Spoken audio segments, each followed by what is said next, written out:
ہمارا ملک آج ادھر کھڑا، وہ دو راستوں کے بیچ میں کھڑا ہو گیا. ایک بس آئے صاحب، سن لیا میں نے، سن لیا. ایک طرف تباہی کا راستہ، ایک طرف جنگل کا قانون اور تباہی کا راستہ، ایک طرف ظلم اور ناانصافی کا راستہ، ایک طرف وہ راستہ جدھر میرے نبی صلی اللہ علیہ وسلم نے آج سے تقریباً 1500 سال پہلے کہہ دیا تھا کہ جو قوم طاقتور مجرموں کو نہیں پکڑتی، طاقتور جرم کرنے والوں کو جیلوں میں نہیں ڈالتی، سزا نہیں دیتی، اور صرف کمزور چوروں کو پکڑتی ہے، وہ تباہ ہو جاتی ہے. جس قوم میں انصاف نہیں ہوتا اس کا کوئی مستقبل نہیں ہے. 1500 سال پہلے میرے نبی صلی اللہ علیہ وسلم نے کہا تھا کہ جو قوم جدھر ظلم ہوتا ہے اور ناانصافی ہوتی ہے، اور پھر سے میں کہتا ہوں، طاقتور کے لیے ایک قانون اور کمزور کے لیے دوسرا، اس کو ظلم کا نظام کہتے ہیں. طاقتور مجرم ایک معاشرے کو زیادہ نقصان پہنچاتا ہے. وہ یہاں سے پیسے چوری کر کے باہر بیچتا ہے، چوری کا نقصان، اور پھر جب منی لانڈرنگ کر کے پیسہ باہر بیچتا ہے ڈالر لے کے، دوسرا نقصان کرتا ہے. ڈالر کی کمی ہوتی ہے، روپیہ گرتا ہے. جب روپیہ گرتا ہے تو جو بھی چیز آپ باہر سے منگواتے ہیں، تیل، بجلی، گیس، کوئلہ، وہ سب مہنگی ہو جاتی ہے. وہ جب مہنگی ہوتی ہے ملک میں مہنگائی ہو جاتی ہے، اور ملک میں مہنگائی ہوتی ہے غربت بڑھ جاتی ہے.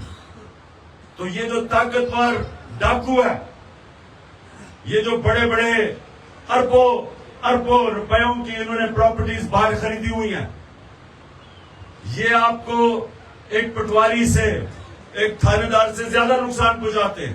جب پٹواری اور تھانے دار چوری کرتا ہے تو وہ زیادہ سے زیادہ 2-3 بھینسیں خرید لے گا، چلے گھر ٹھیک کر دے گا، لیکن باہر تو نہیں پیسہ بھیجتا. جو طاقتور لوگ جب ملک میں چوری کرتے ہیں، وہ ملک کا دیوالیہ نکال دیتے ہیں، جو آج پاکستان کا ہے.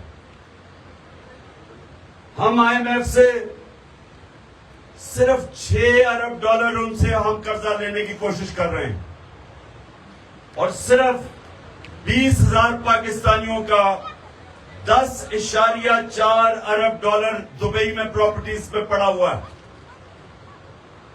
سمجھ جائیں کہ یہاں سے پیسہ باہر جاتا ہے ڈالرز میں. نواز شریف کا اربوں روپے کی ان کی پراپرٹیز ہے لندن میں، یہاں سے پیسہ چوری ہو کے باہر گیا. ان کی تو وہاں کوئی بزنس نہیں تھی، یہاں سے پیسہ چوری کیا، باہر بھیج دیا، دگنا نقصان کیا.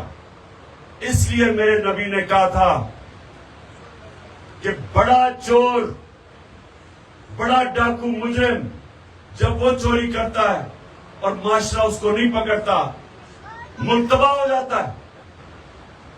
آج اگر مغرب میں چلے جائیں تو کسی کی مجال نہیں ہے کہ کسی غریب کمزور کی زمین پہ قبضہ کر لے، کیونکہ وہ انصاف ہے. وہاں کوئی قبضہ گروپ نہیں ملتا، کیونکہ کمزور کو طاقتور سے ان کا قانون ان کی حفاظت کرتا ہے. کہیں مجال نہیں ہے یورپ میں، امریکہ میں، کہ وہ ایک بیوہ کی زمین پہ طاقتور قبضہ کر لے، کیونکہ انصاف ہے. حضرت علی رضی اللہ تعالیٰ نے کہا تھا کفر کا نظام چل جائے گا لیکن ظلم اور ناانصافی کا نظام نہیں چل سکتا.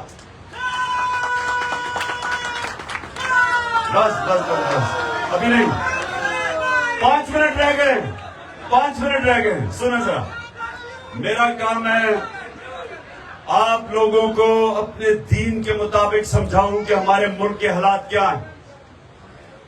نماز میں پھر اللہ سے ایک چیز کیا مانگتے ہیں ہم بتاؤ؟ ایاک نعبد و ایاک نستعین نہیں مانگتے. وہ ہم دعویٰ کرتے ہیں کہ اللہ تیری عبادت کرتے ہیں، تیرے سے مدد مانگتے ہیں. وہ ہم اپنی آزادی کا دعویٰ کرتے ہیں کہ اللہ ہم اپنی ایک انسان کو غیرت دیتا ہے ایاک نعبد و ایاک نستعین، کہ اللہ ہم کسی انسان کے سامنے ہاتھ نہیں جھکاتے، ہم تیرے سے مانگتے ہیں اور تیری عبادت کرتے ہیں. لا الہ الا اللہ کا دوسرا مطلب ہے یہ. لیکن ہم مانگتے ایک چیز ہے، وہ کیا مانگتے ہیں؟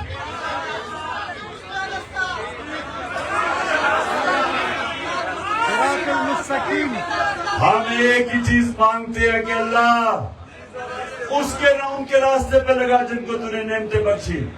اور اللہ سے یہ بھی کہتے ہیں کہ ان کے راستے نہیں جو تباہی کا راستہ ہے. یہ دو راستے.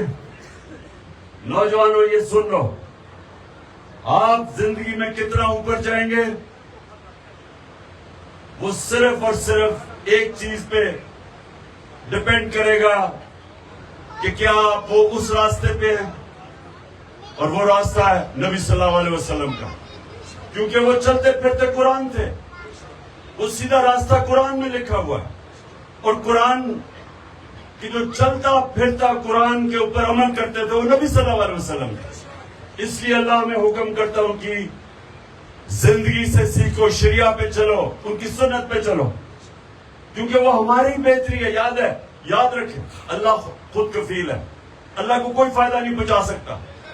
لیکن جب ہم اس کے راستے پہ چلتے ہیں ہم اپنے آپ کو فائدہ پہنچاتے ہیں، ہم اپنی زندگی بہتر کرتے ہیں. ہم مشکلوں کا سامنا کرتے ہیں لیکن دلیری سے، کیونکہ ہم سمجھتے ہیں کہ جو بھی مشکل ہوگی، جس آدمی کو اللہ میں ایمان ہو وہ ساری مشکلوں کا مقابلہ کر سکتا. میں جب کرکٹ کھیلتا میدان پہ اترتا تھا میں ساری فیلڈ مخالف کو دیکھتا تھا اور میں سمجھتا تھا کہ ان میں سے کوئی بھی مجھے ہرا نہیں سکتا. کیونکہ اور اب جب یہ میں 12 جماعتوں کی پی ڈی ایم اور ان کے ساتھ جو پیچھے ان کے ہینڈلر بیٹھے ہوئے ہیں، میں جب ان سب کو دیکھتا ہوں تو وہ کہتے ہیں کہ جی لال ہم نے کاٹا ڈال دیا عمران خان پہ. میں ان کو سمجھاتا ہوں بیوقوفو، کاٹا صرف اللہ ڈال سکتا ہے، انسان نہیں ڈال سکتا. کیونکہ سر 2 منٹ رہ گئے. کیونکہ اللہ پہ جب آپ کے اوپر ایمان ہو وہ آپ کو آزاد کر دیتا ہے. لا الہ الا اللہ آپ کو آزاد کر دیتا ہے.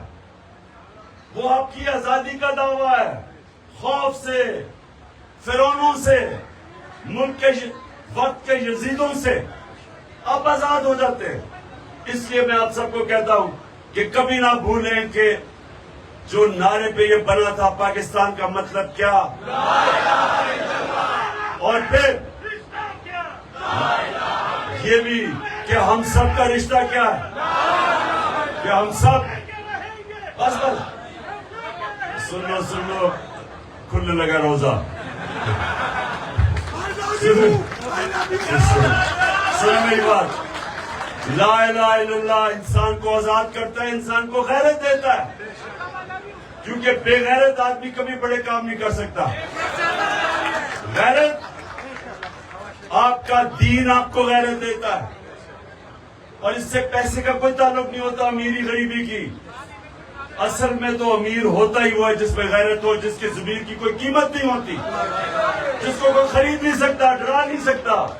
وہ غیرت مند آدمی ہوتا ہے جو کبھی کسی کے سامنے ہاتھ نہیں پھیلاتا، جو کبھی جھوٹ بولنے سے ڈرتا ہے کیونکہ اس کی غیرت چلی جائے گی، جو رشوت لیتے ہوئے ڈرتا ہے کیونکہ اسے خوف خدا ہے، اور اس کو ڈر ہوتا ہے کہ جب میں کسی سے غلط کام کروں گا میری غیرت کو نقصان پہنچے گا. یاد رکھیں بڑا آدمی، بڑا انسان کبھی بے غیرت نہیں ہوتا. بڑا اللہ جب جس کو عزت دیتا ہے، بڑا مقام دیتا ہے، وہ ہمیشہ غیرت مند ہوتا ہے. اور جو قوم